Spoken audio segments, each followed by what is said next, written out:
APJ Abdul Kalam का जन्म 15 अक्टूबर 1931 को तमिलनाडु के एक छोटे से गांव रमेश्वरम में हुआ था। उनका पहला नाम अवुल पकीर जैनुलब्दीन था। उनके पिताजी का नाम जैनुलब्दीन था और माताजी का नाम अशयम्मा था। बचपन से ही कलाम उनके माता पिताजी की मदद करके खेती में और छोटे से गांवों की जिंदगी में व्यस्त रहे। कलाम का बचपन भरा था विचारों से और सपनों से। उनका दिल विज्ञान और उदान भरी सोच से भरा हुआ था। उनकी फैमिली में आर्थिक स्थिति थोड़ी मुश्किल थी, लेकिन कलम ने कभी हिम्मत नहीं हारी और हमेशा सपनों की ऊंचाइयों को छूकर उनका साथ दिया। उनकी आध्यात्मिक और शिक्षा की भावना उनके घर में ही सिखाई गई थी। कलम के पिताजी एक इमाम थे और वे उन्हें इंसानियत और नेकी की तालीम देते रहे। बचपन से ही कलम ने देखा कि कितना महत्वपूर्ण है इंसानियत और एक दूसरे की मदद करना। कलम की शिक्षा की शुरुआत उनके गांव के मदरसा से हुई, जहां उन्होंने कुरान की तालीम पाई। फिर उनका अध्ययन रामेश्वरम के श्वार्ट्स हायर सेकेंडरी स्कूल में हुआ, जहां से वे पहली बार पढ़ाई में दिलचस्पी दिखाते थे। कलम ने अपनी पढ़ाई में कड़ी मेहनत और लगन दिखाई। वे वैज्ञानिक और आध्यात्मिक विषयों में भी रुचि रखते थे। उनकी उदां भरी सोच और दृढ़ निश्चय उन्हें आगे बढ़ने की दिशा में प्रेरित करती रही। उनकी शिक्षा के दौरान कलाम ने अपने मन में एक सपना देखा, देश की रक्षा और विकास में योगदान देना। इस उद्देश्य को पूरा करने के लिए वे आगे बढ़ने के लिए तैयार थे। अगली बार में हम देखेंगे कैसे अब्दुल कलाम ने अपनी शिक्षा में और उदा में ऊंचाइयां छूनी और देश के लिए एक महावैज्ञानिक और राष्ट्रपति बने। अब्दुल कलाम का युवक जीवन उनकी शिक्षा और उदान भरी सोच से भरा हुआ था। उनकी पढ़ाई के बाद वे मद्रास के saint Joseph's college of engineering में पढ़ने गए, जहां से वे एरोस्पेस इंजीनियरिंग में डिग्री हासिल की। युवक अवस्था में भाई अब्दुल कलाम की लगन और कार्यशीलता सबको प्रभावित करती थी। वे अपने अध्ययन में उत्कृष्टता प्रदर्शित करते रहे और वैज्ञानिक विश्लेषण में भी रुचि रखते थे। उनका युवक जीवन उनके उदान भारी सपनों की और एक नया कदम था। वे सपने देखते थे कि एक दिन वे अपने देश के लिए कुछ ऐसा कर पाएं जो दुनिया को प्रेरणा दे और उसका विकास करें। युवक अवस्था ने अब्दुल कलाम को एक उड़ान दी, जिससे वे अपने सपनों को पूरा करने की दिशा में एज बढ़े। उनकी मेहनत और लगन ने उन्हें आगे बढ़ने में मदद की और आगे के कदम रखने की हिम्मत दी।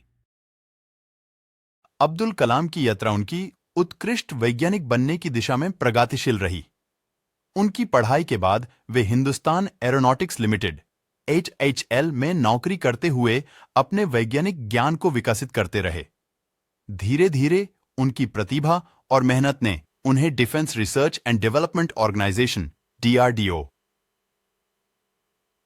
में ले जाया, जहां वे मिसाइल और शास्त्र विकास में अपना योगदान देने लगे।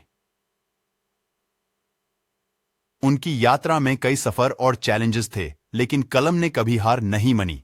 उनकी प्रतिभा और मेहनत ने उन्हें भारत के महान वैज्ञानिकों में से एक बना दिया। वे अपने कार्यक्रमों और प्रयासों से देश के लिए महत्वपूर्ण योगदान देते रहे और अंतरिक्ष अनुशासन में भी उनका योगदान महत्वपूर्ण रहा। इस सफर में अब्दुल कलाम ने अपनी उदां भारी सोच और वैज्ञानिक दृष्टि को एक नया ऊंचाई तक पहुंचाया और अपने देश के लिए गर्व और प्रतिष्ठा का आधार बना लिया।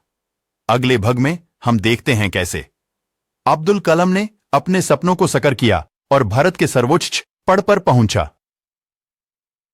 अब्दुल कलाम का सफर उनकी उदान भारी सोच और महत्वपूर्ण योगदान से भरा हुआ था, जो उन्हें भारत के राष्ट्रपति पद तक पहुंचाया। उन्होंने भारत के वैज्ञानिक और रक्षा क्षेत्र में अपना नाम रोशन किया था, जो उन्हें देश के लोगों के दिल में नम्र बना दिया। उनकी प्रतिभा और कार्यकुशलता ने उन्हें भारत रत्न से सम्मानित किया गया। फिर 2002 में वे भारत के राष्ट्रपति बनाए गए, जहां तक उनकी उड़ान ने पहुंची थी। अब्दुल कलाम के राष्ट्रपति बनने के समय वे एक आम आदमी की भावना से जुड़े रहे और देश के हर कोने तक अपनी प्रगतिशील सोच पहुंचाने की कोशिश की। उन्होंने बच्चों और युवाओं में वैज्ञानिक सोच को बढ़ावा दिया और उन्हें उदान भारी सोच की ओर प्रेरित किया। उनकी राष्ट्रपति बनी ऊंची उड़ानों का सफर एक प्रेरणा स्रोत बन गया, जिसे हर एक भारतीय गौरव और सम्मान से याद करता है। उनका प्रभाव और योगदान देश के विकास और प्रगति में आज भी महत्वपूर्ण है। अब्दुल कलाम एक ऐसे व्यक्ति थे जो अपने उदाम भारी सपनों को साकार करने के लिए हमेशा प्रेरित रहे। उनकी कार्यकुशलता, मेहनत और देशभक्ति ने उन्हें देश के लिए एक महावैज्ञानिक और राष्ट्रपति बनाया। उनका महत्व भारत के युवाओं के लिए अध्ययन और प्रेरणा का एक स्रोत है। वे हर समय युवाओं को सीखते और उनके सपनों को साकार करने के लिए प्रेरित करते रहे। उनकी कथा, उनकी जीवन शैली और उनके कार्यों से युवाओं में देश प्रेम और उदार भारी सोच की भावना जागृत होती है। अब्दुल कलाम का महत्व देश के हर कोने तक पहुंच चुका है।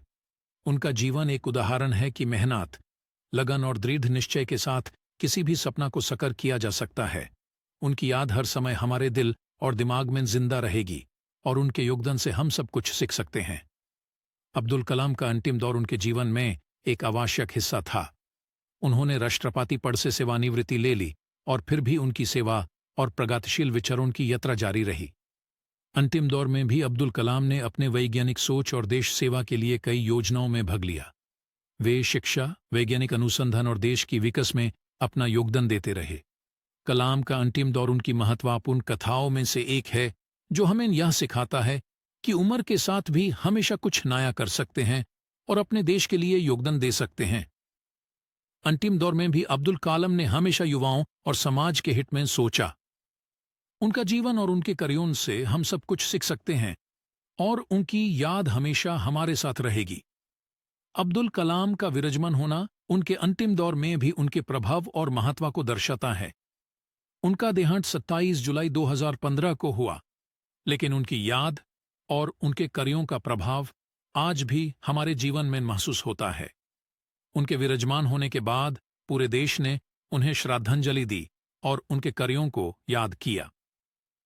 उनकी कथा और उनका जीवन एक प्रेरणा स्रोत बन गया है, जो हमेशा हमें यह याद दिलाता है कि मेहनत और लगन से कुछ भी संभव है। अब्दुल कलाम का विराजमान होना एक समय और प्रतिष्ठा का आधार बना, जो उनके कार्यों को याद रखने और उनकी उड़ान भरी सोच को आगे बढ़ाने में मदद करता है।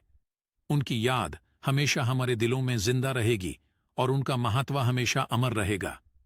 अब्दुल कलाम का दुर्लभ विरोध उनकी जीवन की आखिरी परवाह थी। वे हमेशा युवाओं को नए विचारों और उदार भारी सोच से प्रेरित करते थे। उनका दुर्लभ विरोध उनके सोच को चुनौती देती थी और उन्हें और भी महत्वपूर्ण बनाती थी। कलाम का दुर्लभ विरोध उनकी व्यक्तित्व में एक अहम भाग था, जो उन्हें एक अमर प्रतिभा बनाता था। वे कभी भी समय से पीछे नहीं हटते थे और हमेशा प्रगतिशील विचारों और नए प्रयासों में व्यस्त रहते थे। इस प्रकार अब्दुल कलाम का दुर्लभ विरोध उनके जीवन की आखिरी चमक थी, जो उनके आदर्शों को और भी चमकदार बनाती थी। उनका महत्व और उनके कार्यों का प्रभाव हमेशा हमारे साथ रहेगा और उनकी याद हमेशा अमर रहेगी।